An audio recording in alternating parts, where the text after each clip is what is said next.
Wow. Just wow.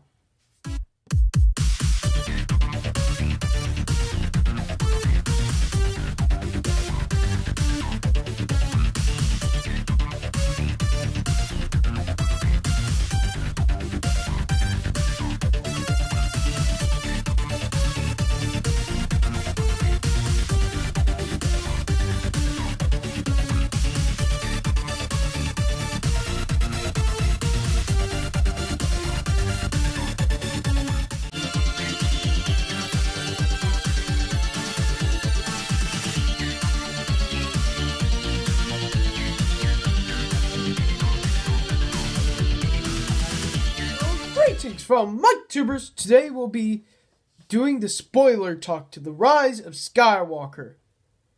And yeah, where shall we begin? Let's talk about the whole trilogy as a whole, this new saga. This saga is not cohesive whatsoever. The thing they should have done is make a roadmap before they should have made the saga. Like, for example, the MCU, all their directors come together to plan out every single movie, and that's why they're so cohesive. But no, you got Force Awakens, then you got J.J. Abrams handing something off to someone else, and they come in and screw it up. As much as I love The Last Jedi, there's a lot of things they leave hanging. And then all the fans are like, well, we hate all that. Bring back Abrams. Then Abrams comes in, he's like, what are we supposed to do? Bring back the Emperor, yeah. Yeah, damage control. Yeah. Yeah. Why? They just should have done the MCU route with making a roadmap and build everything up to this big conclusion. But no, they made pretty much... They had 9 movies in one movie without figuring out how to put it together. Even J.J. Abrams, during press panels, when the movie was coming out, they're like, well, The Last Jedi, Boyega, you want to take over? Yeah, they're like, they were so confused. I'm like, so you're blaming each other? You're pointing the finger. Oh my gosh. It's like, it was a mess because Abrams had like a week to write the story without no roadmap. And that's the thing that the prequels and the 6 core movies accomplish. They're cohesive narratives to a story. They're puzzle pieces that fit together really well. Then you bring in this trilogy, they're like puzzle pieces that don't fit in together. You have 2 Abrams movie and a Johnson's movie, and the Johnson movie doesn't fit in together. Let's talk about the big things I hate about this movie. Strongly hate about this movie. Oh my gosh. The thing about frickin' Rey being Palpatine's daughter. What the heck were they thinking? They could have done a much better twist than that. But no, they didn't do that. They didn't. They could have done Obi-Wan's granddaughter or something like that, because him and Satine had a love thing going on. You never know. But I don't ever remember Palpatine having kids in the original saga. If so, he had to clone them or something. It's just, oh my gosh. It threw me off balance. And then, then, best part about this movie is Rey and Kylo Ren. And they decided to waste Kylo Ren like that. Let's talk about the very end of the movie before we get back to Rey and Kylo. She says she's a Skywalker.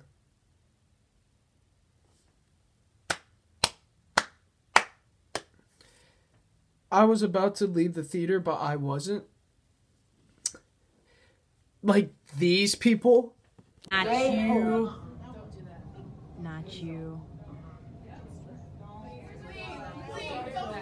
Oh God. No. No. Please no. Please no. Epstein didn't kill himself!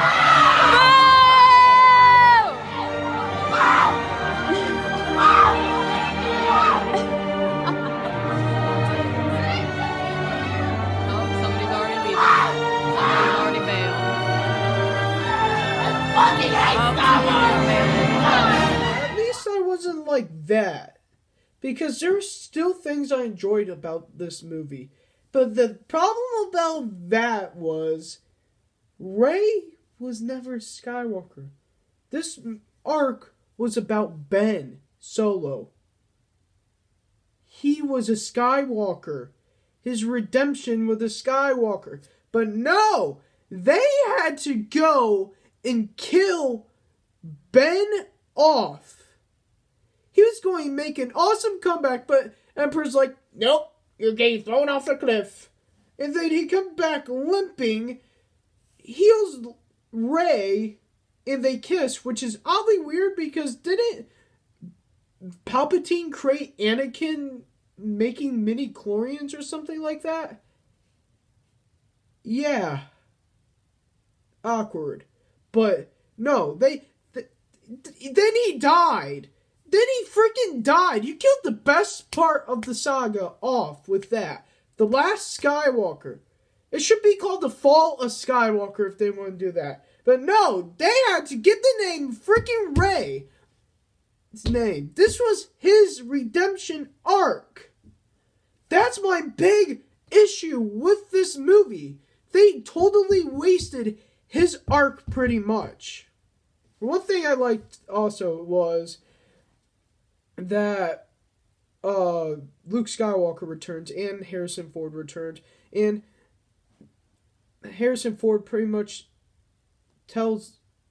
is the one who turns Ben good, and I enjoyed that.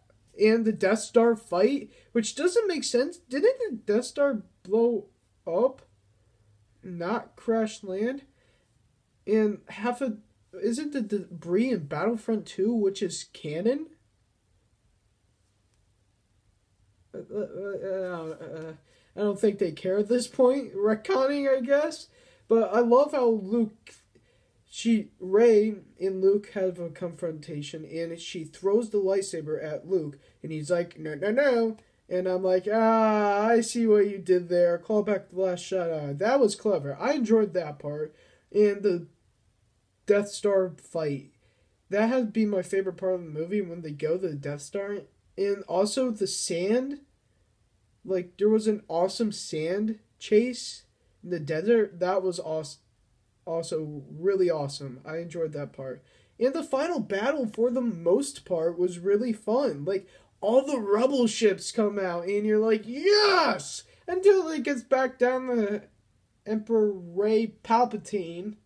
And Palpatine decides to make a beam in the sky, because this is that type of movie now, and ran out of ideas, so let's throw up a beam in the sky and destroy all the ships. Also, Star Destroyers are now mini Death Stars. That, I guess, I didn't have a problem with, but yeah. Here's the thing. If they brought Palpatine back, if Snoke played a Dooku type of character in the beginning of the movie, and Kylo Ren never knew that the Emperor was behind the scenes at the beginning of the movie, but we did, that would have built him up better. That would have made it a better movie. But no, they didn't. God, this movie's disappointing. And also, Billy D. Williams returns. That's awesome. I enjoyed that part.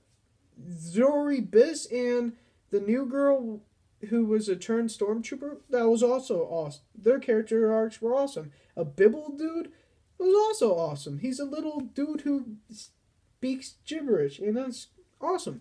And then Master or C-3PO, he has an arc where he loses his memory. That was funny. I enjoyed that. And the CGI is awesome. The music is amazing. And when they're running across the Star Destroyer on the horses, that was also amazing. I enjoyed that. All the space battle up until they electrocuted. Another thing I liked, I wish they would have done it with Kylo instead of Rey. No, but I see why they did it, was because Rey's was connected with Force in Force Ghosts. You could hear Force Ghosts of Ahsoka, Kanan, Luminara, Mace Windu, Anakin, my boy Anakin, baby, and Ahsoka, yes, bringing Clone Wars full circle. Should have been done in a better movie, though. And yeah, and that was really awesome. I was smiling during that part until she used a freaking thing from X-Men, I guess. Going Super Saiyan. What? Yeah. Yeah. But the last shot of the movie was really cool. When she was looking out on the sunset of the two suns in Tatooine. That was really cool. I thought that was awesome. Straight after she says she was a Skywalker. Movie! See what this movie does? The things I love about it that divide me, the things I hate about it. There's like one scene, something really hate about it. Next year, like that's really cool. That's this whole saga. They're awesome, really awesome concepts that they do that don't go anywhere and they're ruined by horrible follow-ups. Overall, guys, The Rise of Skywalker is not the worst Star Wars movie. It's better than Solo. It's better than Attack of the Clones. I could watch Solo. Attack of the Clones, I could put in and just fast forward the good scenes with Obi-Wan and Jango Fett or the Clone Army fighting the Seppies. But yeah, besides that, this movie was really disappointing. Extremely disappointing. It bummed me out. Knowing me, I'll probably watch it again, and I may do a video on this. If my mind changes on, like, third or second or fourth viewing, I may do an analysis review of this. But overall, guys, give Star Wars Rise of Skywalker a C+. Well, at least we still have The Mandalorian. It's kind of ironic, too, if you think about it, because the guy who came back and saved Star Wars is the guy who kind of just ruined Star Wars. And I wonder how our kids from now, 20 years from now, will think of this movie. Maybe they'll like it. Maybe they'll hate it. But yeah, overall, guys, this movie was extremely disappointing for me. And yeah, that's all for this time. Punch that like button in the face like a boss. Tell me what you guys thought of this movie down in the comment section below. And see you guys in the next video. Bye-bye.